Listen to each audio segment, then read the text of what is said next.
To be regarded as someone who literally changed the way this world is seen is a huge thing, unbelievable even.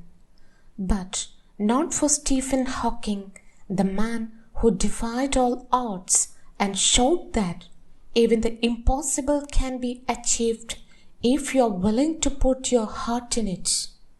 The English theoretical physicist is truly one of this kind in the world. At a time when science was pretty much at a standstill, Hawking's contributions to the field have the capacity to leave everyone stunned, even to this day.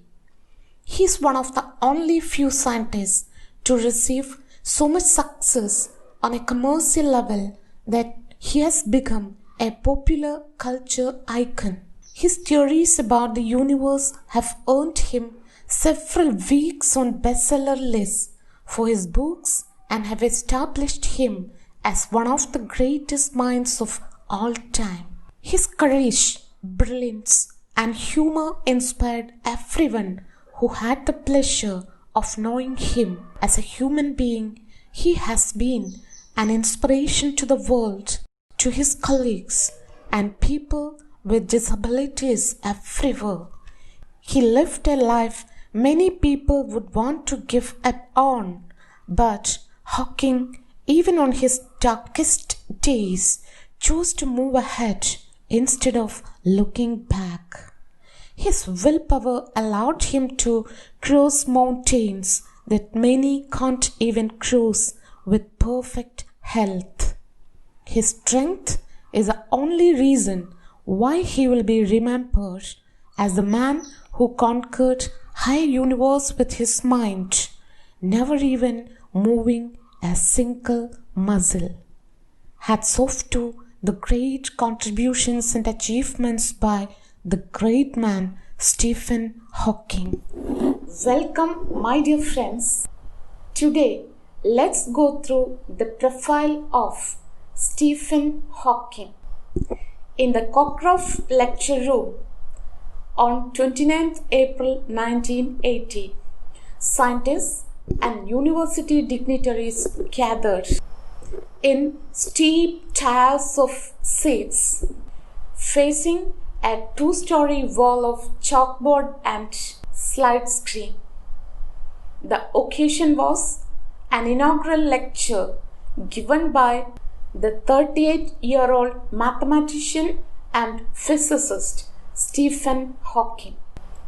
Stephen William Hawking was born on 8th January 1942 in Oxford, England, exactly 300 years after the death of Galileo, the father of modern science. Maybe quite accidental, but a real wonder. Frank and Isabel Hawking were his parents. They were not wealthy, but believed in the value of education. So they planned to send him to the Westminster Public School, a famous public school in the heart of London. Unfortunately, Stephen was ill at the time of the scholarship examination, and so he attended the local St. Albans School. 1942 ജാനുവരി 8 ഇംഗ്ലണ്ടിലാണ് Stephen Hawking ജനിച്ചത്. മാതാപിതാക്കൾ Frank and Isabel Hawking. വിദ്യാഭ്യാസത്തിന്റെ പ്രാധാന്യത്തെക്കുറിച്ച് തീർത്തും ബോധവാന്മാരായിരുന്നു അദ്ദേഹത്തിന്റെ രക്ഷിതാക്കൾ. അതുകൊണ്ടുതന്നെ ലണ്ടൻ സിറ്റിയുടെ ഹൃദയഭാഗത്തുള്ള ഫേമസ് പബ്ലിക് സ്കൂളിൽ സ്റ്റീഫനെ ചേർക്കണം എന്നതായിരുന്നു അവരുടെ ആഗ്രഹം. എന്നാൽ അവിടേക്കുള്ള സ്കോളർഷിപ്പ് എക്സാമിനേഷന്റെ അന്ന് അസുഖം കാരണം കൊച്ചു സ്റ്റീഫന് പങ്കെടുക്കാനായില്ല. അതുകൊണ്ട് ലോക്കൽ സെയിന്റ് ആൽബൻസ് സ്കൂളിലായിരുന്നു അദ്ദേഹത്തിന്റെ പഠനം. ഭാഗ്യം ചെയ്ത സ്കൂൾ അല്ലേ? കുറെ കാലം കഴിഞ്ഞ് നിങ്ങളെല്ലാം പഠിച്ച വിദ്യാലയത്തെക്കുറിച്ച് അഭിമാനത്തോടുകൂടി ഇത്തരത്തിലുള്ള പരാമർശങ്ങൾ ഉണ്ടാകുമെന്ന് പ്രതീക്ഷിക്കാം. When he was 8 years old, he was seriously thinking of becoming a scientist. But his father encouraged him to follow his profession in medicine. But Stephen was not at all interested in biology. 8-ാമത്തെ വയസ്സിൽ തന്നെ ശാസ്ത്രജ്ഞൻ ആവണം എന്നതായിരുന്നു നമ്മുടെ കൊച്ചു സ്റ്റീഫന്റെ ആഗ്രഹം. Medicine പ്രൊഫഷനിലേക്ക് തന്നെ പിന്തുടരണമെന്ന് അച്ഛൻ ആവശ്യപ്പെട്ടു. പക്ഷേ നമ്മുടെ സ്റ്റീഫന് ബയോളജി തീരെ ഇഷ്ടമല്ലായിരുന്നു. And do you want to know how his education was when he was a small child? Actually, he was only an average boy, slow in learning reading, and his handwriting was so horrible. It was the despair of his teachers. And at 14, though he was interested to study physics and mathematics, he followed his father's advice and studied chemistry and physics, only a little bit of mathematics, in preparation for the entrance to Oxford. In 1959, at the age of 17, he went to Oxford to study natural science and specialize in physics. Though he got admission at the University College, one of the oldest in Oxford, he was not comfortable for about a year and a half. He felt bored and lonely. But in his second year, he started to enjoy Oxford campus. He became popular and well accepted among his peers. ഏറ്റവും നല്ല കോളേജിൽ തന്നെ പ്രവേശനം നേടിയെങ്കിലും ആദ്യത്തെ 1.5 വർഷങ്ങൾ അദ്ദേഹത്തിന് തികച്ചും ബോറടിച്ചു. പഠനത്തിൽ തീരെ താല്പര്യം തോന്നിയില്ല. സ്റ്റീഫന് താൻ ഒറ്റപ്പെട്ട പോലെ തോന്നി. പക്ഷേ 2-ാമത്തെ വർഷമായപ്പോഴേക്കും കാര്യങ്ങളെല്ലാം മാറിമറിഞ്ഞു. കൂട്ടുകാരുടെ ഏറ്റവും പ്രിയപ്പെട്ട ചങ്ങാതിയാവാനും ഏറ്റവും സ്മാർട്ടായ വിദ്യാർത്ഥിയാവാനും സ്റ്റീഫൻ ഹോക്കിങ്ങിന് കഴിഞ്ഞു. However, at the end of his 3rd year, he selected theoretical physics as his specialty. Then he applied to Cambridge to do PhD. In order to get admission in Cambridge University for PhD, he should get a first at Oxford. He was very confident, but when the exam nears, he lost all his confidence and ended up disastrously on the borderline between a first and a second. പാവം വളരെ ആത്മവിശ്വാസത്തോടു കൂടി നിന്നെങ്കിലും പരീക്ഷയോടടുത്തപ്പോൾ performance അല്പം മോശമായി. ഫസ്റ്റിനും സെക്കൻഡിനും ഇടയിലുള്ള ഒരു border ലൈനിലായിരുന്നു അദ്ദേഹത്തിന്റെ score. Anyway, he was summoned for an interview. He was tensed actually because he was on the borderline. There's a chance for him to get in or get out. So he was a bit tensed. But he managed to come up with a wonderful remark. Actually, he became famous among his friends for that remark.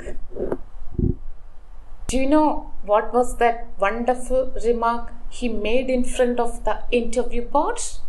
If I get a first, I will go to Cambridge. If I receive a second, I will remain at Oxford. So, I expect that you will give me a first. A very tactical handling of the board. Board flat-eyed. The interview board flat-eyed. They gave him a first and he got admission in the prestigious Cambridge University.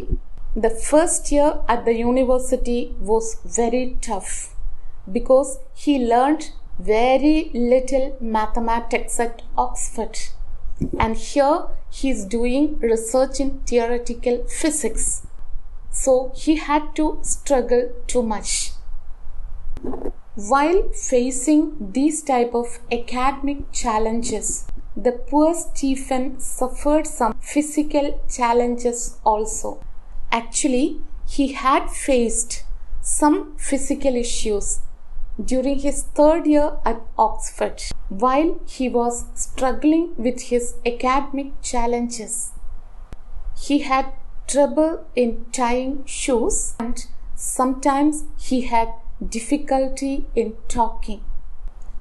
In 1963, immediately after his 21st birthday, it was diagnosed that he was having a very rare disease, ALS or amyotrophic lateral sclerosis, for which there was no known cure.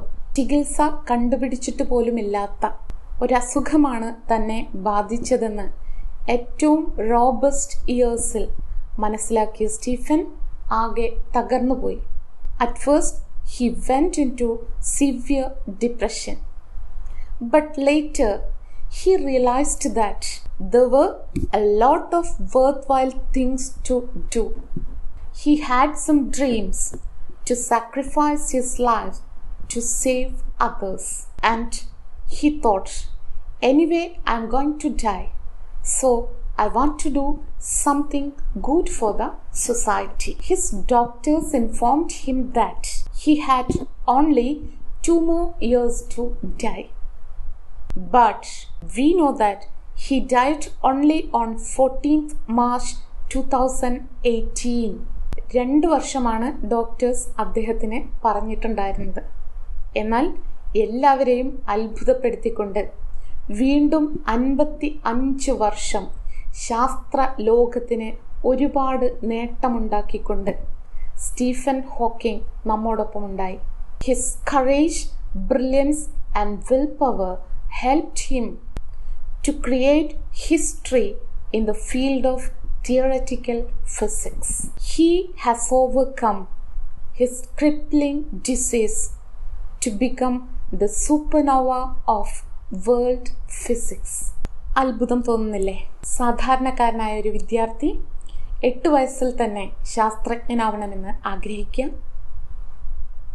തൻ്റെ ഇഷ്ടത്തിന് വിരുദ്ധമായി അച്ഛൻ്റെ താല്പര്യങ്ങൾക്കനുസരിച്ചുള്ള വിഷയങ്ങളെടുത്ത് പഠിക്കുക, പിന്നീട് തൻ്റെ ഇഷ്ടവിഷയത്തിലേക്ക് തിരിയുക, ഒരുപാട് കഷ്ടപ്പെട്ട് പഠിച്ചുകൊണ്ടിരിക്കുമ്പോൾ ശാരീരികമായി തളർന്നു പോവുക, 2 വർഷം മാത്രമേ ജീവിക്കൂ എന്ന് ഡോക്ടർമാരിൽ നിന്നും കേൾക്കേണ്ടി വരിക. ആരായാലും തകർന്നു പോകും. ബട്ട് ഒരു ഫിനിക്സ് പക്ഷിയെ പോലെ അദ്ദേഹം ഉയർത്തെണീറ്റു.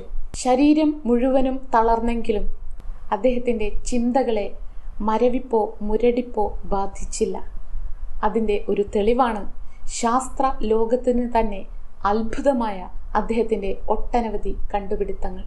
My dear students, go through the lesson Quest for a Theory of Everything, written by Kitty Gale Ferguson, and know more about his life. And please try to watch a movie, Theory of Everything, a movie on the most brilliant and celebrated physicist of our time. My dear friends, do watch it, get motivated and try to bring out the best within you. ശരീരമാകെ തളർന്നു കിടന്ന Stephen ഹോക്കിങ്ങിന് ഇങ്ങനെയൊക്കെ ചെയ്യാൻ കഴിയുമെങ്കിൽ why can't you? Moreover, watching a movie will enrich your English definitely. So, please watch the movie, enrich yourself. Okay? Bye.